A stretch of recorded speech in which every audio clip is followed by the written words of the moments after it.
अखिल भारतीय मराठी नाट्य परिषदेकडून देण्यात येणारा संगीतसूर्य केशवराव भोसले स्मृती पुरस्कार यंदा ज्येष्ठ अभिनेते पद्मश्री अशोक सराफ यांना जाहीर झालाय।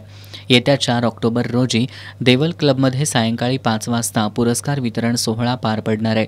अखिल भारतीय मराठी नाट्य परिषदेच्या वतीनं अशोक सराफ यांना स्मृती पुरस्कार देऊन गौरवण्यात येणार आहे। यावेळी अभिनेते विघ्नेश जोशी, ज्येष्ठ अभिनेते अशोक सराफ आणि अभिनेत्री निवेदिता सराफ यांची प्रकट मुलाखत घेणार आहेत।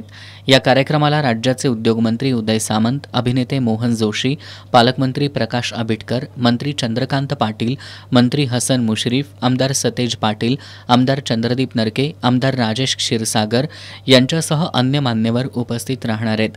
या पत्रकार बैठकीला नाट्य परिषदेचे उपाध्यक्ष जितेंद्र देशपांडे, कार्याध्यक्ष आनंद कुलकर्णी, कोषाध्यक्ष राकेश कापसीकर, गिरीश महाजन उपस्थित होते।